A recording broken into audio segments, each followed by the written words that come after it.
Hi guys, I'm Dimension Jumper and today I'll be reviewing The Legend of Zelda Ocarina of Time for the Nintendo 64, released in 1998 and published by Nintendo, and its 3DS remake in 2011 for the 3DS.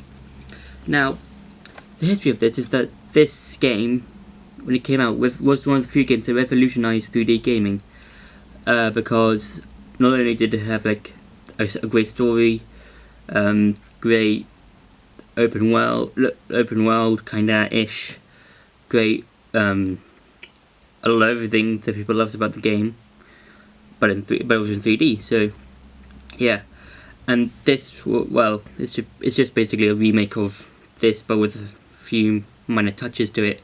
So the main story of the game is that Link has a nightmare about Gandalf, and he's been received a fairy by the Great Ika Tree. Now, Link is with a forest with people called the Kokiri, who are children that never age, and they all have fairies apart from Link. Now, this is quite a sort of mystery, because Link is the only one who's never received a fairy up until now, and that gives off that sense of mystery of like, is Link really a Kokiri? But he received a fairy, but so he must be one. So yeah, that kind of creates a sense of mystery of why is he receiving one, that sort of thing. So Link talks to some of his friends like Saria, who's basically that childhood friend who you always like hang out with at the weekend, that sort of thing. And there's also Mido, who's basically the typical arrogant bully who's always in his own ego. So yeah, and he can't let you go to the Ika Tree until you get a sword and shield, and once you do, he'll let you see the Great Ika Tree.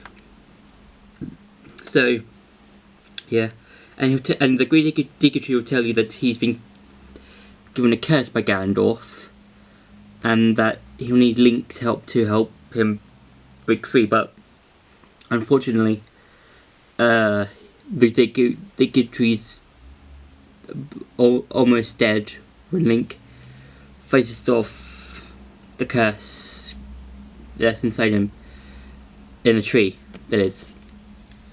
And he tells Link to go meet the princess and just hands him a spiritual stone. Yeah, so Link goes to meet Princess Zelda at Hyrule Castle. She tells him that he needs to find 2 other spiritual stones before Gandalf does, and try and get to the Triforce, because basically Gandalf wants to try and rule Hyrule, and by using the Triforce and trying to find the Triforce.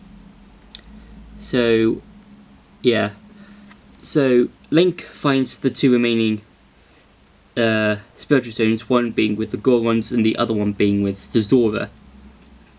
And just before Link can meet up with Zelda again, she, along with her assistant sort of Impa, who's part of the Sheikah tribe, are running away, which is basically the same sequence as the opening cutscene, sequence nightmare cutscene that Link had at the beginning of the game. And Gandalf is on their trail, and he just loses them. So he asks Link kind of like if he knew where they were heading. But Link kind of steps up to Gandalf, so he kind of like tries, and he doesn't tell him anything, but Gandalf heads and tries to find Zelda and Impa. So then Link finds the Ocarina of Time that Zelda threw, so that Link can use it to get to the Triforce in the Sacred Realm. And then once he does find the Triforce, and the Master Sword, which is basically in the Temple of Time, Gandalf gets his hand on the Triforce and turns Hyrule into sort of post-apocalyptic world. And then Link finds himself grown up 7 years, and he finds himself in the presence of a sage who tells him that he'll need to find and free 6 other sages that are scattered around Hyrule, and then he gives Link a medallion. Blah blah blah blah blah. Link finds all of them, and along the way he meets this mysterious Sheikah warrior called Sheik, who gives Link some like words of advice on how to find the other sages, and gives him some songs of how to get to the different temples, that sort of thing. So yeah. So where to begin? The similarities is that both games have the same stories, same dungeons, same temples, same bosses, same characters, same everything. So yeah, but the difference is that in the 3DS remake, there is a master mode once you've beaten the game, and what the master mode is, it's basically the same as normal mode, but everything is mirrored. So you have to try and go through Hyrule and all the entire game with everything mirrored, and you have to remember what you did the first time in the normal mode, but this time think of it as mirrored in this version.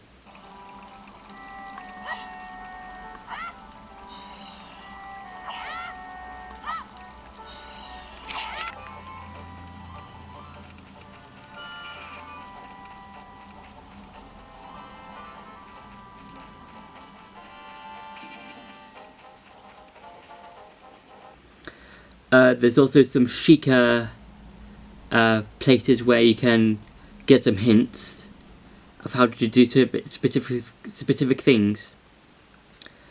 Yeah, and a major similarity is that both games allow you to travel back and through time, like forward 7 years and back 7 years.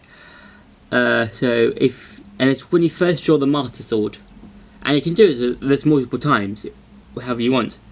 So when you draw the Master Sword, you become Adult Link.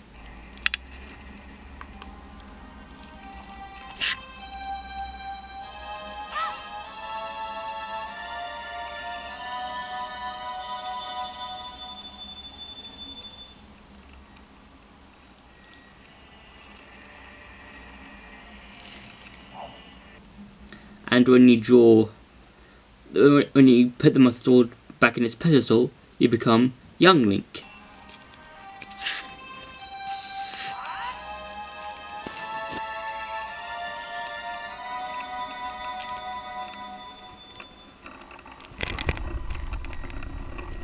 And I find this quite nice because this helps you with trying to advance in the game.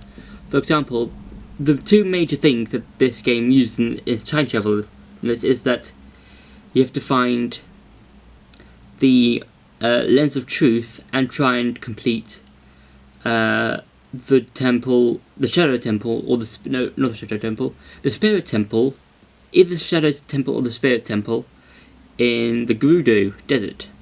And you have to go through the first area as Young Link and go through the second half of it as Adult Link. And I think that's kind of nice. But for the well, you have to learn the Song of Storms, but you can only learn that as Adult Link, because there's this windmill guy who says that there was this kid who had a blue Ocarina who made him mad because he played a song, and he teaches the song to Link, who then goes back in time to the Songman, and then hit the world drain. So that's kind of like a never-ending paradox, because if the guy never learnt the Song of Storms, he would never have learnt. Link would never have learnt the Song of Storms in order to go back in time to play the Song of Storms to the guy, and he will never have gotten the Lens of Truth. So it's just a never-ending paradox. So the temples in this game I quite enjoy, because it's basically you've got, like in a lot of Zelda games, you've got your foresty temple, your snow typey temple, even though there's not really a snow temple in earlier versions. You've got your fire temple, your water temple, and desert temple. But the main temple that everyone hates who've played either of these games is the water temple, which is the 6th dungeon in the game. And yeah, a lot of people hate this particular temple because in the original, you have to in both versions you have to rise or lower the water in order to get to specific rooms and get specific keys and items, that sort of thing, so you can advance in the temple and get to the boss. But a lot of people hate it because you can get lost in it quite quickly, and so you might be going through one door, doing some things, getting some keys and items, weapons, that sort of thing, but when you come back you might get confused on which way you're supposed to go. Okay, let's try that corridor.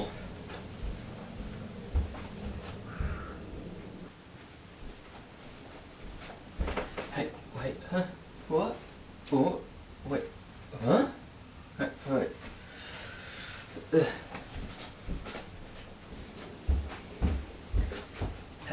What? Huh?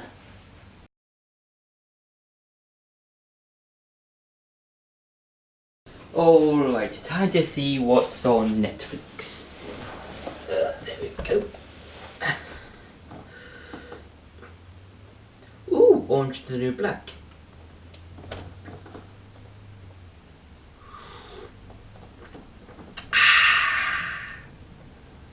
Yeah, and after each temple you get to face a boss.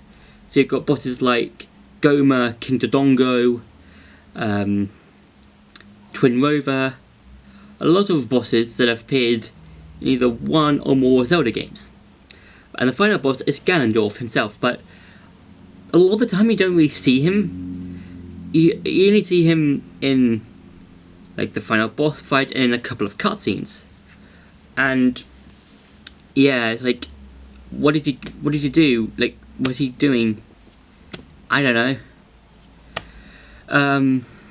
So yeah, the enemies you face, like the normal enemies you face, are like, you got your Deku Barbers, your Deku Scrubs, which are basically these kind of like plant-y type characters that can shoot Deku seeds at you.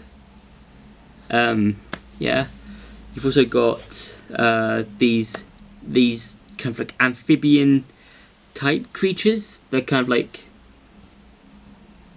it's kind of hard to explain, really.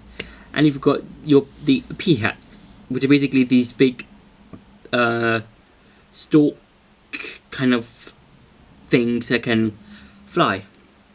And also in the game, you can get a variety of items like the boomerang, the hook shot, / the long shot, which is basically like the hook shot, but has a further reach. You've got bombs, bow and arrow, that sort of thing. And the main item you get is the Ocarina of Time, which you give on Princess Zelda, which replaces the fairy Ocarina that you get from Saria. Just kind of confusing because what happened to the fairy Ocarina?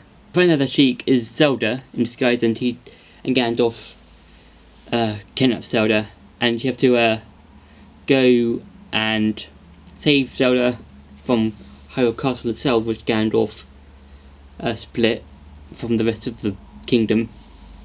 And you have to take down these barriers, and you have to try and get to the top of the castle, and every time the music gets louder, and then you face Ganondorf, in a battle with Ganondorf Tennis, which is basically a staple Zelda game fight with Ganondorf in like every single game that Ganondorf appears in.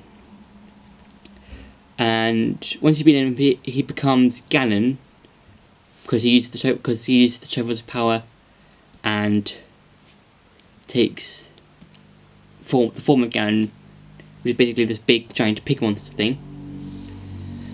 So yeah, you manage to defeat him, then Gandalf is sealed away, and the day is sealed. And this game is where the timeline branches out into 3 different timelines. So you've got the adult timeline, the child timeline, and the fallen hero timeline. So these timelines where different things happen. So the fallen hero timeline is when Gandalf kills Link and takes the whole Triforce for himself. The child timeline is when Gandalf is defeated, but Link is sent back to his childhood. And the adult timeline is when Gandalf is defeated, Link is sent back to his time, leaving Zelda behind, but Gandalf comes back in the adult timer, and the gods flood all of Hyrule to make sure he doesn't come back and stuff. And yeah, so the combat I feel is quite good because you can do like a spin attack, a jump attack, sort of like slash attack, that sort of thing. And yeah, I really liked both of these games while I was playing, and replaying them to get some footage for this review. So I hope you enjoyed the review, and don't forget to like, share and subscribe, and I hope you see you in the next video.